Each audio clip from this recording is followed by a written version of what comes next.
So React got recently hacked. Imagine anyone can run any arbitrary code on your server just by sending a simple request. Here I have a simple Next.js test server running on port 3000.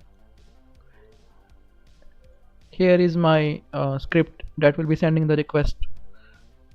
So I will be running the request now. As you can see, I was able to execute this command calculator.exe just by sending this malicious request. This vulnerability is called React to Shell and it impacted all the major versions of React. It has a severity score of 10, that is the highest severity score you can get. It is a remote code execution vulnerability, so anyone can run anything on the server. So the vulnerability was in React Server Action Flight Protocol implementation. In React, a client component can call a function that is run on the server. These functions are called React Server Actions. How this vulnerability works, there are like three main concepts you need to know. The first is that the client sends data to the server in the form of chunks. So the data that needs to be sent to the server is serialized, right? So it needs to be sent over network. So it needs to be converted into a form that can be sent on the network. On the server deserializes this data so that it can work with it. Server converts the data into objects. So the data that is sent on the server looks like this. The data is sent in the form of numbered chunks, and the data is sent in the format of multi-part form data. Here the numbered chunks can reference another chunks as well. So here if you see there is a special notation $1. Here we are saying that go to chunk 1 and take the value from there. And if you see in the chunk 1 we have a name property, and here in the name property the value we are saying that go to number 2 and take the property fruit name value from the number 2 chunk. So here the traversal is possible as well. Here referencing as well as traversal of property is possible, and on the server side the data will be converted into this kind of object. On the server side, the deserializer didn't check that if the property that we are trying to reference existed on the object itself or not. So because of that reason we could reach to the function constructor. And reaching a function constructor is trivial in JavaScript. Once you reach the function constructor, you can create functions from strings, and those functions can be called. Here I have an example. So if you can see that we can reach function constructor like this.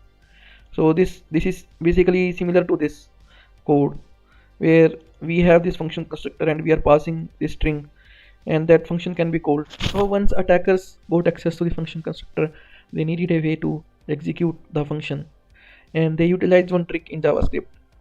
Any object in JavaScript which has a then method is treated as a promise, and that promise can be awaited. Here I have this example where I have a simple object where I have only this then method, and I will await this object and I will get the value of it.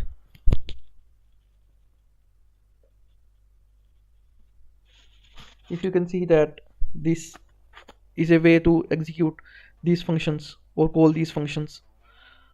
So attackers utilized this trick. Now using all these techniques, attacker can craft a fake chunk that can be sent on the server. So this is a crafted chunk. Here this is our prototype chaining, and if you see there is one piece that is B0. So this reference to blob, and when it will be resolved to this form data.get method.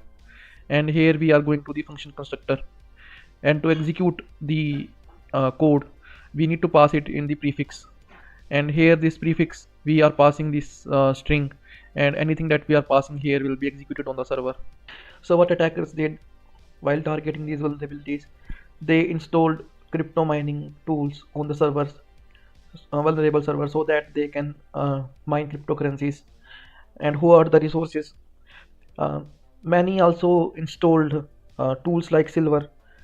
These are like command and control agents that can be installed on the server, and later the attacker can control these servers for their own purpose. Like these servers can later become part of botnet for DDoS attacks. AWS also found traffic from Chinese nexus that was targeting this vulnerability. So the impact area of this vulnerability is huge. Uh, Not only React, Next.js was also vulnerable to this vulnerability, and this vulnerability is patched now. So update your React and Next.js versions to the latest versions. So while making this video, two more vulnerabilities were found in the React. One is denial of service with high severity, and the other is source code exposure. So if we see the denial of service vulnerability, it is very simple, and it is in the same code base, same flight protocol. Uh, and if you see, what we can do is we can simply send a request, and it will make our server lag and completely die, and no one can then use our application. If you see, my server is running on port 3000. I have my next application running, and if I send this request, my server will stop responding. So if you see, it is still loading, and this is a denial of service attack. So this is really simple here. The same concept, like if here we have chunk 1 that is referencing, here we have chunk 0 that is referencing chunk 1, and the chunk 1 is again referencing chunk 0. So this will go into an infinite loop. React has patched this as well, so update your React versions. So the another vulnerability is source code exposure that is found in the server functions. Here you can expose your server function code to the attackers. This attack again targets the same flight protocol. Here this server function has this code where it is making a database connection, and it is creating a user with that parameter that we are passing, and again here in the response it is returning me the same parameter. So what attackers are doing here is, suppose I have this server function, and here attackers are passing the same server function ID.